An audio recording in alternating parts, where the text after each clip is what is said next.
মর্যাদা কর্তৃক আয়োজিত আজকের এই পুলবের অনুষ্ঠানের সম্মানিত সভাপতি আমার ওস্তাদ তুল্য মওলানা মুসলিমউদ্দিন, উপস্থিত আছেন শিবগঞ্জ উপজেলার মানুষের নেতা বগুড়া শহর জামাতের নায়েবে আলী মওলানা আলমগীর মশাই, উপস্থিত আছেন এই শিবগঞ্জের মাটি মানুষের নেতা আমাদের সকলের প্রিয় ব্যক্তিত্ব সাবেক এমপি, বর্তমান এমপি প্রার্থী মওলানা শাহাদাতুজ্জামান, উপস্থিত আছেন শিবগঞ্জ উপজেলার সাবেক আমির আমাদের সকলের প্রিয় ভাই অধ্যাপক আব্দুল হালিম বিপ্লব, উপস্থিত আছেন আমাদের সামনে শিবগঞ্জ উপজেলার সম্মানিত নায়েবে আমির, ইউনিয়ন দায়িত্বশীল, বিভিন্ন পর্যায়ে দায়িত্বশীল প্রাণ প্রিয় আমার প্রাণের স্পন্দন মুসলিম ভাইয়েরা, সকলের প্রতি আন্তরিক সালাম। আসসালামু আলাইকুম ওয়া রাহমাতুল্লাহি ওয়া বারাকাতুহু। আপনারা কেমন আছেন? আলহামদুলিল্লাহ। আলহামদুলিল্লাহ। আমরা ঈদুল আজহা উদযাপন করার পরে আজকে এই পুলবের অনুষ্ঠানে একত্রিত হয়েছি। ঈদুল আজহার মূল টার্গেট হল ত্যাগ এবং কুরবানি।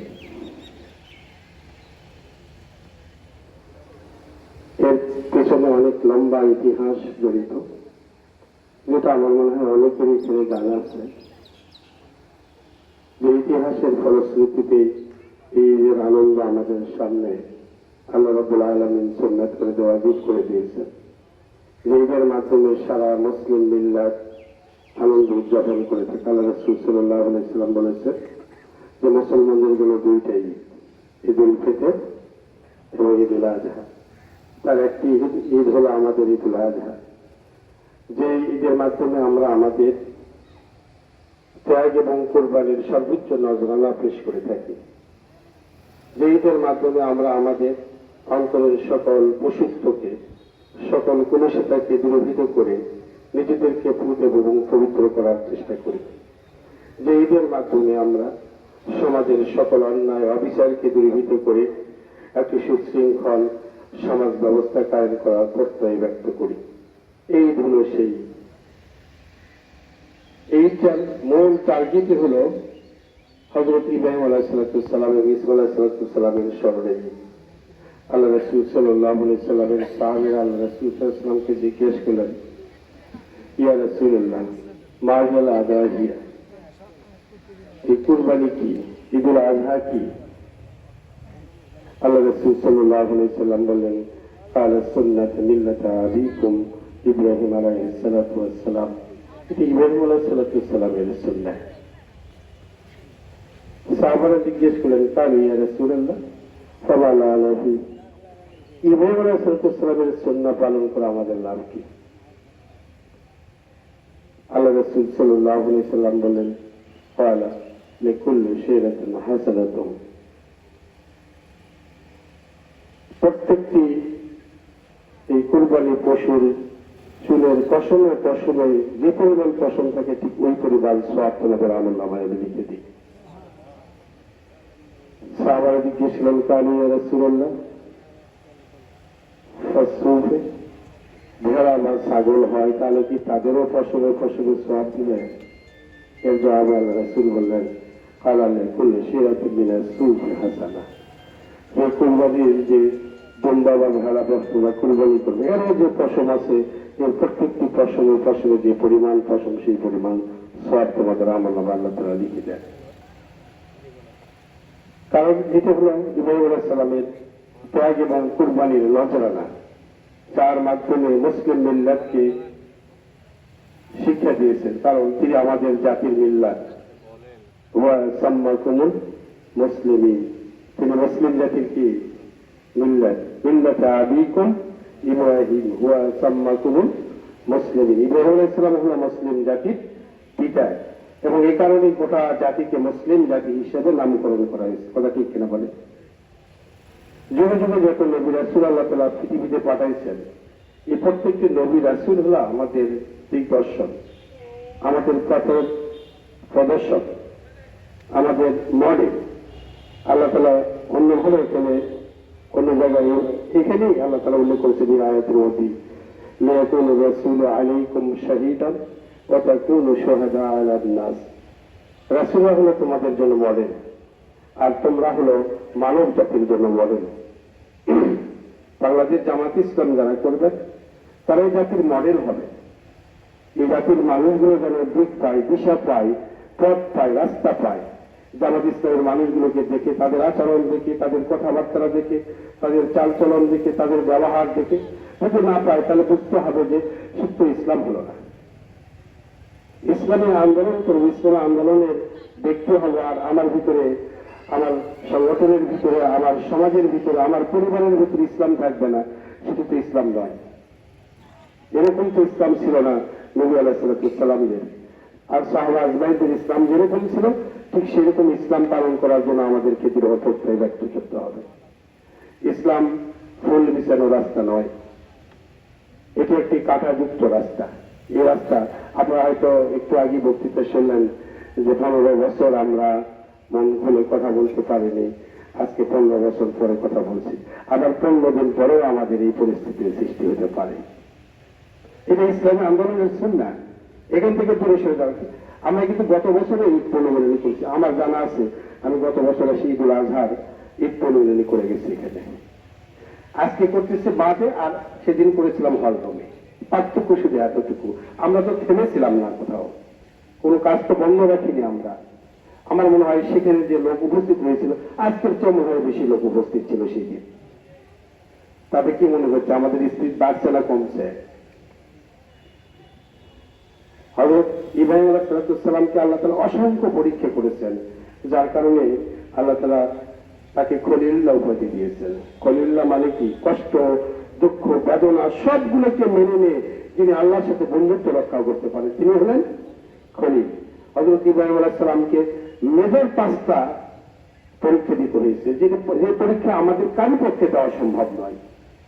প্রথম পরীক্ষা ছিল যখন ইব্রাহিম আলাইহিস সালাম জাতির সামনে ঘোষণা দিয়েছিলেন, ইন্নী ওয়াজ্জাহতু ওয়াজহিয়া লিল্লাযী ফাতারাস সামাওয়াতি ওয়াল আরদা হানিফাও ওয়া মা আনা মিনাল মুশরিকিন। এই ঘোষণা দেওয়ার পরপরই আমি আমার চেহারাকে, আমি আমার ব্যক্তিত্বকে সেই সত্তার উদ্দেশ্যে শপথ করে দিলাম, তিনি আসমান আর জমিনের সৃজনশীল। আর তোমরা যারা অংশীদারিত্ব স্থাপন করে তার সাথে, তাদের দলভুক্ত আমি নয়। এ কথা বলার সাথে সাথে তার পিতা তাকে ত্যায্য করে দিলেন, তার সমাজ তাকে বয়কট করলেন, তার পরিবার, তার আত্মীয় স্বজন, প্রতিবেশী তাকে বাড়ি থেকে তাড়াইয়ে দিলেন। যার বাবা ছিল পুরোহিত, তিনি মারা যাওয়ার পরপরই তিনি পুরোহিতের দায়িত্ব পাইতেন। সুখে স্বাচ্ছন্দ্যে আরাম আয়েসে জীবন কাটানোর তার সুব্যবস্থা নিয়োজিত ছিল। সবকিছুকে পদদলিত করে আল্লাহর কাছে তার মাথাকে স্যালেন্ডার করে দিয়ে তিনি গোটা জাতির স্বার্থ সামর্থ্যগুলোকে পদদলিত করে তিনি আল্লাহর পথের শহীদ হয়ে দাঁড়ায় গেলেন। বলে সুবহানাল্লাহ। যখন তাকে বাড়ি থেকে তাড়ায় গেল, রাষ্ট্রীয়ভাবে তাকে গ্রেফতার করা হলো, তাকে নির্যাতন করা হলো, তাকে শুনে দেওয়া হলো, তাকে ফাঁসিতে তোলা হলো। কোনোভাবে তাকে হত্যা করতে পারে না। আমাদের জানা আছে ইতিহাস, এই জন্য ইতিহাস বলে সময় নষ্ট করতে আমি চাই না। দেখেন সর্বশেষ তাকে চিন্তা করা হলো যে গর্ত করো, আগুন প্রজ্বলিত করে আগুনে নিক্ষেপ করে তাকে হত্যা করো। এটা ছিল তার 2 নম্বর পরীক্ষা। প্রথম পরীক্ষা ছিল তাকে ফ্যামিলি থেকে, পরিবার থেকে, এলাকা থেকে বিতাড়িত করা। দ্বিতীয় পরীক্ষা হলো যে তার চূড়ান্ত পরীক্ষা, সেটা হলো তাকে আগুনে গর্ত করে, আগুন প্রজ্বলিত করে সেই গর্তের মধ্যে নিক্ষিপ্ত করা। হযরত জিবরাইল আলাইহিস সালাম সালামের কাছে এসে পরিস্থিতিকে অবলোকন করার পরে তিনি এতটা ব্যথিত হয়েছিলেন যে তিনি হযরত ইব্রাহিম আলাইহিস সালামকে সে প্রস্তাব দিলেন যে আপনি যদি অনুমতি দেন তাহলে আমি এই নমরুদের পোশাক এবং যা আগুন টাগুন যা আছে সবগুলোকে সাগরে ডুবাইয়ে দিব। তাহলে একটা অনুমতি, আমার একটা পাকার বাতাস লাগবে। কয়টা পাকা? 600 পাকা আছে আমার, একটা পাকার বাতাসে সব আমি ভবিষ্যৎ করে ফেলবো, বলে অনুমতি দেন। হযরত ইব্রাহিম আলাইহিস সালাম বললেন যে আল্লাহ তোমাকে সৃষ্টি করেছে, আমাকে সৃষ্টি করেছে, আগুনকে সৃষ্টি করেছেন, সে আল্লাহ কি আমার তোমার চাইতে, এই আগুনের চাইতে আমাকে কি বেশি ভালোবাসে না? কি কথা ঠিক কিনা বলেন? জি ইসলাম বললেন তা তো অবশ্যই বাসে। তাহলে সেই আল্লাহ যদি মনে করে আমি আগুনে পুড়ে, তাহলে আমি আগুনে পুড়েই খুশি। আল্লাহ যদি মনে করেন আমি আগুন থেকে বাঁচি, তাহলে তাতেই আমি খুশি। আল্লাহ যদি বলে যেটাতে আল্লাহ তাআলা খুশি হবেন সেটাতে আমি খুশি। শুনে তোরা যদি আমাকে হত্যা করে, সেটাতে যদি আমার আল্লাহ খুশি হন আমি খুশি। আগুনে ফেলে যদি হত্যা করে আমার আল্লাহ খুশি হন, তাহলে আমি খুশি। বলেন সুবহানাল্লাহ। সুতরাং আল্লাহকে ব্যবহার করে তোমাকে খুশি করতে পারি না আমি। এটা ছিল ইব্রাহিম আলাইহিস সালামের দ্বিতীয় পরীক্ষা। করে দেওয়া হলো আগুনের ভিতরে। আল্লাহ তাআলা ঘোষণা দিলেন কুল ইবারদান সালামুন আলা ইব্রাহিম, যে আগুন তুমি ইব্রাহিমের জন্য শান্তিদায়ক শীতল হয়ে যাও, এসি হয়ে যাও। আগুনের মধ্যে ইব্রাহিম আলাইহিস সালাম মুস্কি মুস্কি হাসতেছেন আর চুপচাপ তাকায় চারিদিকে দৃশ্য দেখছেন। এই পরিস্থিতি দেখার পরে মাথা ঠিক থাকার কথা নমরুদের মাথা খারাপ হয়ে গেছে। আগুনকে গালিগালাজ শুরু করছে যে তোমার কি দাহ ক্ষমতা শেষ হয়ে গেল? তোমার কি শক্তি নাই, সামর্থ্য নেই ইব্রাহিমকে পুড়তে?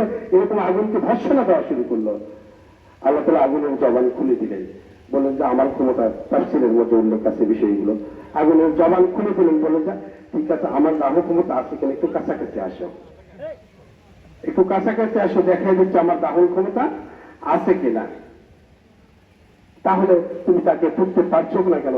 বলছে আমার স্রষ্টা ইব্রাহিমের স্রষ্টা যিনি, তিনি বলছেন যে আমি জানি ইব্রাহিমকে না পুড়ি। বলে সুবহানাল্লাহ। এটা ছিল 2 নম্বর পরীক্ষা। যখন পুড়তে পারলেন না, তখন 3 নম্বর পরীক্ষা হলো তাকে দেশ থেকে বিতাড়িত করে দাও। যখন কোনোভাবেই হত্যা করা সম্ভব হলো না, তাহলে দেশে রাখার দরকার নেই, দেশে রাখলে ঝামেলা হবে, অর্থাৎ তাকে দেশ থেকে বিতাড়িত করে দাও। দেশ থেকে বিতাড়িত করে দিলেন। তিনি ইয়ামিন, বাহরাইন, সেই ফিলিস্তিন, এই গোটা এলাকা, মক্কা গোটা এলাকাটা তিনি ঘুরে ঘুরে, সেই সিরিয়া থেকে শুরু করে মক্কা পর্যন্ত, সেই ফিলিস্তিন পর্যন্ত 1000 মাইলের রাস্তা। সেখানে যত জন্ম হয়েছিল সিরিয়াতে, এই সিরিয়া থেকে এই লম্বা পথগুলি তাকে আল্লাহ তাআলা ভ্রমণ করে নিয়েছিলেন, এবং যেখানে গেছেন সেখানে তিনি দীক্ষিত হয়েছেন, অপমানিত হয়েছেন, লাঞ্ছিত হয়েছেন এই দিনের দাওয়াত নিয়ে যাওয়ার জন্য। আমি এই জন্য বলছি যে কোরবানির শিক্ষাটা আমাদেরকে নিতে হবে। এটা ফুল বিছানো রাস্তা নয়, এটা অনেক কণ্ঠকাঠিন্য রাস্তা। এই রাস্তাকে পেরিয়ে ইসলাম আন্দোলনের সফলতা আসে। এই জন্যে আমরা কখনোই মনে করবো না যে ফুল বিছানো রাস্তা আছে। আজকে এক শত্রু ছিল, কালকে আর একটা শত্রু তৈরি হবে। কারণ ইসলামকে নির্মূল করার জন্য, ইসলামের সাথে সংঘাত করার জন্য একজন শত্রু সব সময় থাকবে। এটা থাকবে, আছে, থাকবে, এবং ভবিষ্যতে যতদিন দুনিয়া থাকবে ততদিন ইসলামের পক্ষের একটা শক্তি থাকবে, বিপক্ষের একটা শক্তি থাকবে। কখনো পক্ষের শক্তি বিজয়ী হবে, কখনো ইসলামের বিপক্ষের শক্তি বিজয়ী বেশি আসে অবস্থান করবে। কথা কি বুঝাতে পারছি? এই লম্বা সময় এই দৌড়াদৌড়ি করে আল্লাহ দ্বীনের কাজ করার পরে কিছু মানুষকে তিনি, মাত্র তার সাথে 2 জন সঙ্গী ছিল, তার ভাতুষপুত্র হযরত লূত আলাইহিস সালাম আর তার সহধর্মী। এই 2 জন মানুষকে নিয়ে তিনি লম্বা পথ বিচরণ করলেন। তখন হাড়হাড্ডি দুর্বল হয়ে গেল, চুলগুলো সাদা হয়ে গেল, বার্ধক্যর চাপ পড়ে গেল। তখন তিনি কি করেন, আমি তো মরে গেলেই তো আমার দিনের মিশন শেষ হয়ে যাবে। কথা ঠিক কিনা বলে? তিনি আল্লাহর কাছে আওয়াজ করলেন, রব্বি হাবলি মিনাস সালিহিন, যে আল্লাহ তুমি আমাকে একটা নেককার সন্তান দাও না কেন? আমি মরে যাওয়ার পরে কমপক্ষে আমার এই দায়িত্ব পালন করতে পারবে। আল্লাহ তাআলা বললেন, ফাবাশশারনাহু বিগুলামিন হালিম, আমি ধৈর্যশীল একটি সন্তান দিলাম তোমাকে। তুমি চাইছিলা নেককার সন্তান, আর নেককারের সাথে আমি আরো যোগ করে দিলাম, সে হবে ধৈর্যশীল। বলেন সুবহানাল্লাহ। জন্মের পর আল্লাহ বললেন, তখন তুমি ছিলেন ফিলিস্তিন, আল্লাহ বললেন যে তাকে নিয়ে যে মক্কায় একটা মরুময় এলাকায় বনবাস দিয়ে আসো, যেখানে পানি নাই, খাবার নাই, ছায়া নাই, ঘর নাই, বাড়ি নাই, মানুষ বসবাসের কোনো উপযুক্ততা নেই, এমন একটি জায়গাতে যেখানে একজন মানুষকে রাখা আসলে নিশ্চিত মৃত্যুর মুখোমুখি ঠেলে দেওয়া হবে। আল্লাহ বললেন রেখে আসো সেখানে। এটা ছিল তার ৪র্থ নম্বর পরীক্ষা। বড় পরীক্ষার মধ্যে এটা ৪র্থ নম্বর পরীক্ষা ছিল। বলছেন কি আল্লাহ তাআলা, রেখে আসলেন, রেখে চলে আসলেন তিনি। এরপরে আর খোঁজ খবর নেওয়ার সুযোগ নেই। কারণ আল্লাহ তাআলা খোঁজ খবর নেওয়ার ওয়ার্ড দেননি, ওয়ার্ড আল্লাহ দিলে তো দিতে পারেন না। এরপরে 8-9 বছর পেরিয়ে যাওয়ার পর আল্লাহ বললো যে তুমি তো তোমার স্ত্রী ছেলেকে রাখে আসলা, তার খোঁজ খবর নিছ, তখন আপনার তো নেই না, আর তুমি তো নেওয়ার অনুমতি দেওয়ানি আমাকে। আল্লাহ বললেন এখন যাও, যে দেখো তো কি অবস্থা। যা দেখেন সেখানে তারা সুন্দরভাবে বসবাস শুরু করেছে, তার প্রতিবেশী হয়েছে, ফ্যামিলি হয়েছে, ফসলাদি হয়েছে, মানুষের বসবাসের উপযোগী এলাকা হয়েছে। বলেন সুবহানাল্লাহ। আল্লাহ কত ব্যবস্থা করে দিয়েছেন সেখানে, তিনি নিশ্চিন্তে ছিলেন, রেখে আসতে বলছেন আল্লাহ, ব্যবস্থা করবেন কে? আল্লাহ। সম্মানিত ভাইয়েরা, এরপরে এই যে এই লম্বা সময় পাড়ি দিয়ে আসে, যখন 9-10 বছর বয়স, তখন তিনি তার সেই সন্তান এবং স্ত্রীর কাছে গেলেন, যাই রাত্রে স্বপ্নে দেখলেন যে আমি যেন তাকে কুরবানি করতেছি। আল্লাহ তাআলা ঘোষণা দিলেন, ফালাম্মা বালাগা মা'আ قال يا بني أرى في المنام أني أذبحك فانظر ماذا ترى। যখন আমার সন্তানের চলাফেরার বয়স হলো, স্বাভাবিক জীবন যাপন করার বয়স হলো, সেই সময় আল্লাহ তাআলা আমাকে স্বপ্নে দেখালেন আমি যেন আমার সন্তানকে জবাই করতেছি। তো দাদা, আমি যে স্বপ্ন দেখলাম, বলো তো কি করা যায়? তোমার কোনো মতামত আছে কিনা? কয় বছর বয়স? 9-10 বছর বয়স। সাথে সাথে বলনি আমা তিফাল মা তো মানুষ ইনশাআল্লাহ মিনাস সাবিরিন। এ বাবা, তুমি আমাকে আল্লাহর পক্ষ থেকে যে আদেশ পেয়েছো সে আদেশকে পরিপূর্ণ করো, যে বিষয়ে তুমি আদিষ্ট হয়েছো তা যথার্থভাবে আদায় করো, নিশ্চয় আমাকে ধৈর্যশীলের মধ্যে একজন হিসেবে পাবে। ইনশাআল্লাহ, এখানে ইনশাআল্লাহ শব্দ বলা, ইনশাআল্লাহ মিনাস সাবিরিন, নিশ্চয় ইনশাআল্লাহ আপনি আমাকে ধৈর্যশীলদের মধ্যে পাবেন। ফালাম্মা আসলামা তাল্লাহু লিল জাবিন, বাচ্চাটা যখন জবাইয়ের প্রস্তুতি, জবাইয়ের কার্যক্রম শুরু করে দিলেন, ফানাদাইনাহু ইয়া ইব্রাহিম, আল্লাহ ডাক দিয়ে বললেন ইব্রাহিম থামো, قد صدقت رؤيا إنا كذلك نجزي المحسنين। তুমি তোমার স্বপ্নকে সত্য পরিণত করেছ, আর যারা আল্লাহর মুহসিন বান্দা হয় এভাবেই তাদেরকে আল্লাহ তাআলা পুরস্কৃত করে থাকেন। সুবহানাল্লাহ বললেন না? আল্লাহ বললেন আমি বহিষ্ঠ থেকে তার জন্য একটা কুরবানির ব্যবস্থা করে দিলাম, সেটা সে জবাই করে দিল। আর তার পরবর্তী সময়ের যত প্রজন্ম আসবে মুসলিম হিসেবে বসবাস করবে, তাদের জন্য এটা আমি জারি রেখে দিলাম। সম্মানিত ভাইরা, এটা ছিল ইব্রাহিম আলাইহিস সালামের 5ম নম্বর পরীক্ষা। পারবো কি আমরা আমাদের ছেলেকে কুরবানি করতে? সুখের, আরামের, আয়েশের বাসস্থান ছাড়া বাড়িতে বেরোতে পারবো? নিজের 86 বছরের বয়সের এক সন্তান স্ত্রী সহ বনবাড়িতে আসে, তাকে পারবো আমরা? কোনটা পারবো আমরা বলেন তো? এত বড় বড় পরীক্ষা দিয়েছেন, সেই পরীক্ষা ত্যাগ এবং কুরবানির নজরানা আল্লাহ তাআলা পেশ করেছেন এই কুরবানি ঈদের মাধ্যমে, যাতে আমরা একটা পশু কুরবানি করে দিই, এর মাধ্যমে আমরা আমাদের ত্যাগ এবং কুরবানির নজরানা পেশ করতে পারি আল্লাহ তাআলার কাছে। এটা আল্লাহ তাআলা আমাদের কাছ থেকে দেখতে চায়। সম্মানিত উপস্থিতি, আজকে আমরা অনেক ত্যাগ এবং কুরবানির পরে আজকের এই পরিস্থিতি বা এই অবস্থান আমরা পেয়েছি। সুতরাং এটার শুকরিয়া আদায় করা দরকার। কথা ঠিক কিনা বলেন? শুকরিয়া আদায় করে কি দেয়? নামাজ পড়ে, বসে থেকে তাকবীর তাহলিল করে কি দিয়ে শুকরিয়া আদায় করবেন? ময়দানে কাজ করে শুকরিয়া আদায় করতে হবে। প্রত্যেকটা মানুষের দ্বারা দ্বারা আপনাদেরকে যেতে হবে, দিনের দাওয়াত পৌঁছাতে হবে, যাতে করে সত্যের পথে মানুষদেরকে আমরা নিয়ে আসতে পারি। আমরা অন্যায় অবিচার থেকে মানুষদেরকে তুলে সরে নিয়ে আসার জন্য চেষ্টা করবো, পারবো না?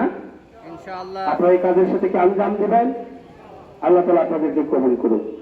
আর সাথে সাথে আমাদেরকে আগামী দিনের যে জিহাদ নির্বাচন, বিশেষ করে জাতীয় সংসদ নির্বাচনে আগে হতে পারে, আমাদের চাওয়া আছে স্থানীয় নির্বাচন, যেটাই হোক আগে, প্রত্যেকটি নির্বাচনে আমরা কাঙ্ক্ষিত ভূমিকা রাখবো। যেন একজন মুজাহিদ যে ভূমিকা রাখে, একজন দায়ী যে ভূমিকা রাখে, একজন ত্যাগী মুসলিম যে ভূমিকা রাখে, সেই ভূমিকা যেন আমরা ময়দানে রাখতে পারি। আমাদের জান মাল যা আছে সবগুলোকে আল্লাহকে দিয়ে দিব। কথা ঠিক কিনা বলেন? আমরা যদি দিতে পারি তাহলে তার বরকত ফজিলত অনেক বেশি পাবো। তুজাহিদুনা ফি সাবিলিল্লাহ বিআমওয়ালিকুম ওয়া আনফুসিকুম, তোমরা তোমাদের জীবন এবং সম্পদের সমষ্টিতে আল্লাহর রাস্তায় লড়াই করো। যালিকুম খায়রুল লাকুম ইন কুনতুম তা'লামুন, এটাই তোমাদের জন্য কল্যাণকর হবে যদি তোমরা উপলব্ধি করার জ্ঞান রাখো। আমি বলছি না, আল্লাহ বলছে এই কাজটি যারা করবে, আল্লাহ তাআলা বলছেন তুনজিকুম মিন আযাবিন আলীম, আমি তাদেরকে জাহান্নামের আগুন থেকে মুক্ত করে দেব। ওয়ায়ুগফিরু লাকুম যুনুবাকুম, আমি তাদের জীবনের সমস্ত গুনাহ খাতাগুলি মাফ করে দিব। ওয়ায়ুদখিলকুম জান্নাতিন তাজরি তাহতিহাল আনহার, এবং এমন একটি জান্নাতে তাদেরকে প্রবিষ্ট করব যার তলদেশে ধারাধারা প্রবাহিত থাকবে। ওয়ামাসাকিনা তাইয়্যিবাতান ফি জান্নাতিল আদন, জান্নাতে আদনের ভিতরে ইসলাম আন্দোলনের কর্মী যারা হবে তাদের জন্য আমি আলাদা একটি স্পেশাল বালাখানা নির্দিষ্ট করে রেখে দেব। কয়টা পুরস্কার বললাম? 3টে। জাহান্নামের আগুন থেকে মুক্ত করে দিবেন, আমাদের জীবনের গুনাহ খাতাগুলি মাফ করে দিবেন, আমাদেরকে জান্নাতে প্রবিষ্ট করবেন, যে জান্নাতের ভিতরে আমাদের জন্য স্পেশাল বালাখানার ব্যবস্থা থাকবে। বলে সুবহানাল্লাহ বিহামদিহি, যালিকাল ফাওজুল আযীম। আল্লাহ বলছে এটা তোমাদের সবচেয়ে বড় সফলতা, জাহান্নামের আগুন থেকে মুক্ত হওয়া, জীবনের গুনাহ মাফ পাওয়া এবং জান্নাতে প্রবিষ্ট হয়। এটা বড় সফলতা আছে কি? আল্লাহ তাআলা বলছেন ওয়া তুহিব্বুনা নাসরুম মিনাল্লাহি ওয়া ফাতহুন কারীব, আরেকটা বিষয় যেটাকে তোমরা ভালোবাসো, পছন্দ করো, সেটা আল্লাহ তাআলার সাহায্য এবং নিকটতম বিষয়, বিজয়। সত্যিকার অর্থে যদি তোমরা জানো এবং মাল দিয়ে আল্লাহর রাস্তায় কাজ করতে পারো, তাহলে সেটাও আমি তোমাদেরকে দিয়ে দিব। সুবহানাল্লাহ বললাম না?